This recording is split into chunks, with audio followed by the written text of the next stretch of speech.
Here at the Digilogue, we love music. And if you're watching this, I'm pretty sure you love music too. It's our special language, and we draw inspiration from everywhere. Paintings, travel, tech, fashion, dance, and so much more. But I'm curious, has a perfectly seared bison burger ever inspired a bass line the same way a brushstroke has?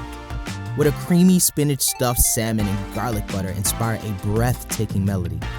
That's where this show comes in, where we find a chef to craft an amazing dish, and we find a producer to pair that dish with the perfect sound production. My name is the Bull Bay, and this is Beats and Eats.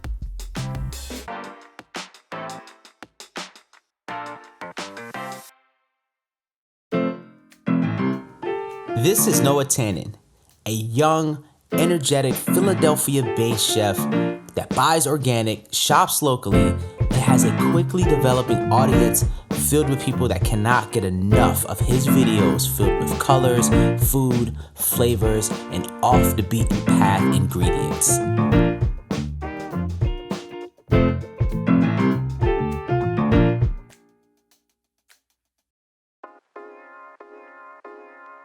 The main thing we're making, we're gonna roast some squash, some honey nut squash, which is like a little baby butternut squash. Okay. And we're gonna get some kind of like nice, funky, cool cheese to put on top of it. This will be like a cheesy squash. We're gonna get like a nice wintry radicchio salad. I come here on TikTok all the time.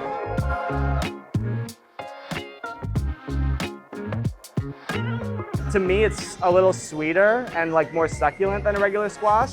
And it's got like a little like extra funky flavor. I don't know, and they're fun.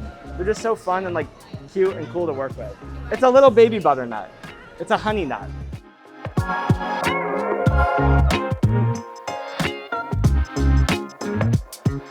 I think that in every respect, people in Philadelphia are picky.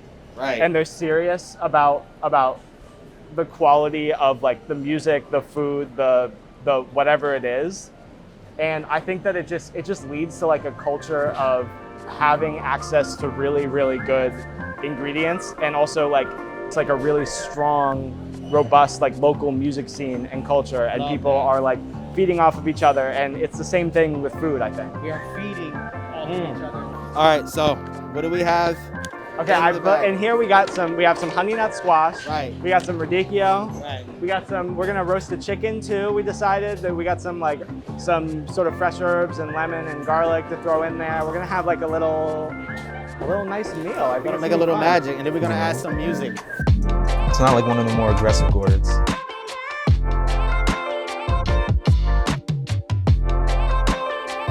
This is Ben Thomas. Right. This young 25-year-old engineer-producer has already been nominated for multiple Grammys, runs his own studio based in Philadelphia, and has worked with the likes of Ty Dolla $ign, Jasmine Sullivan, and Lil Uzi Vert, just to name a few. Did you want this chair? No, this is my chair. Oh, nice. All right, so we are here with the one and only Ben Thomas. Yo, thank you for having us in this wonderful space of yours, After 5 Studios. Thank you for coming, man. I appreciate it. In 2020, I was blessed to find this space in this historic warehouse in Kensington, and I just wanted to create a place where the artist and producer engineer are put first. You know, like I'm not one for fancy equipment. I'm all about the experience here, and that's what we're about. We're about setting the vibe and the experience. We want it to be comfortable. At the end of the day, it's your vision as an artist, and I'm solely here to help you facilitate your vision. Right? Because my name's not on the front of the record. Your name is on the front. My name is on the back. Right? And so that means that I'm here to help you cultivate your vision. Period. Music is no longer my hobby. This is my career. This is my profession. So I had to find a new hobby. And for me, that was actually learning how to cook. Food is so important to the studio. You know, especially when you're working with bigger artists who have bigger budgets, there's always a food budget. Food is always getting ordered. You can really tell the style of somebody based on what they choose to order. You have some artists that are, they really like the unhealthy foods. They really like the fried stuff, the snacks, the candies. But you have some artists that are really on their health grind and are vegan or are, only eating salads. Yeah, and it just depends. And honestly, some of that might reflect in their music. What you put in your body is what you get out. There's a lot of air in that. Yeah, we put some verb on it. It was originally just like. That's really crispy and dry. Yeah, so just a little filter, a little verb. drum programming, nothing too crazy, just like simple.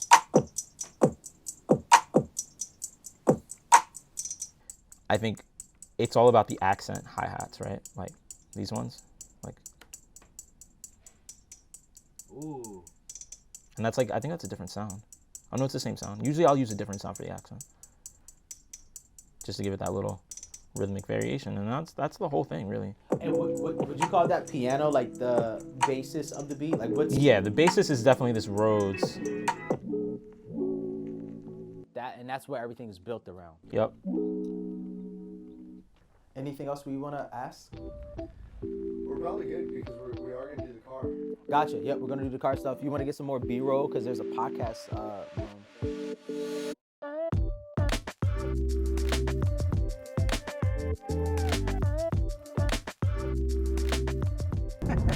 All right, so we're headed to meet up with Noah. Yes. To do some cooking to match the food with the beats, the whole point of this show. But before we get into that, you have been nominated for a Grammy. Yes. Talk about that, man. Like, yes. This is pretty big news. This Grammy is nominated. yeah.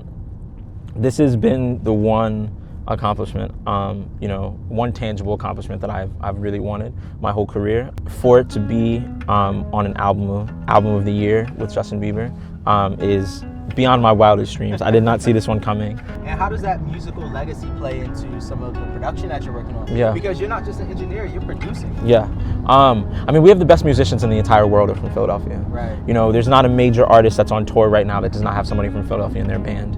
The people I'm most inspired by, production-wise, are from Philly. Right. Whether that's somebody like Pop or like Ivan or Aunt Belle or even some of the younger people, the Working on Dying guys, Charlie Heat, like those people are not only people I'm inspired by their music, but people I'm blessed enough to, be able to call friends and collaborators. So when I was here more, I was regularly working with a lot of the young talent here. Whether it's people like Armani White or, like Bree Steves or Tierra Whack, I was working with them years and years ago. Currently, having spent almost 2 years, working very closely with Lil Uzi, I'm working with the Working on Dying gang and whatnot, and so just being able to collaborate with them and seeing people from the city be put on bigger platforms, it's beautiful.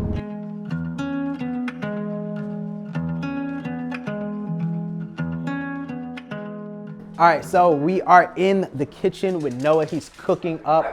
Ben is cooking up. The place is lively and filling up. We got Brandon from the Digilogue coming here to test out the food as well. We're gonna Barkley's here. Barkley is definitely in the building. We're gonna be plating and serving the music with the food in just a second. I think some magic's definitely happening. So we're gonna make like a nice little like winter radicchio salad. Yeah. I mean, like, look, the eyes eat first.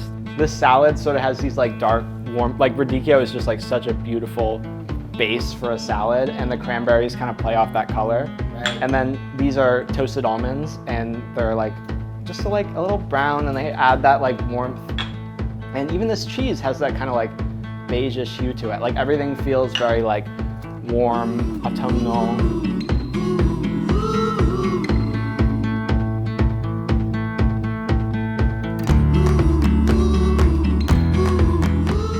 When I was putting together a beat for this, I wanted to make sure it had, like when I think squash, I think fall. I think very earthy. So you can even hear it in the Rhodes part that I played. There's a little bit of crackle in there to give it that kind of warmth. Right. I tried to go with something that wasn't as bright almost, something that was a little bit more mellow to kind of match with the vibe of the food. In a similar way, it's like when you want to brighten up a dish, you can add a little lemon juice, right? But if I want to brighten up a sound, I could put an EQ on, bring the high ends up. But I literally think totally about, or at least when I was learning, like I would think about flavors in terms of like frequency bands. Yeah. You know what I mean? No, because I totally like lemon juice, that's like 12,000 hertz. Exactly. No, it's for brightening.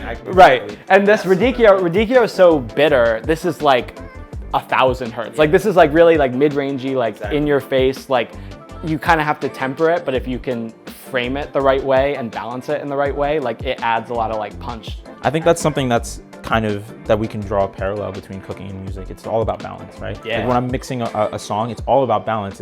We need to make sure we have the right amount of bass, the right amount of mid-range, but in a similar way, it's like what's balanced for one dish might be overkill for another, you know? Like if I'm working on like a ballad and I put all this low end in, like that's not balanced in that context, you know? But if I'm working on a hip hop record and I don't put enough low end in, you know, it can be the same thing.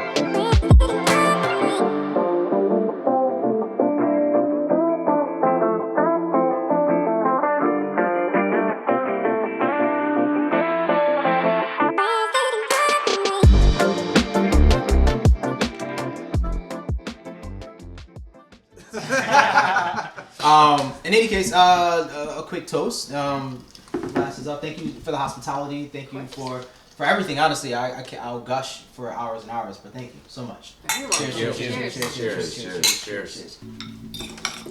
That's good squash. Hell yeah. Wow. Yeah. It's so right. Beats and eats.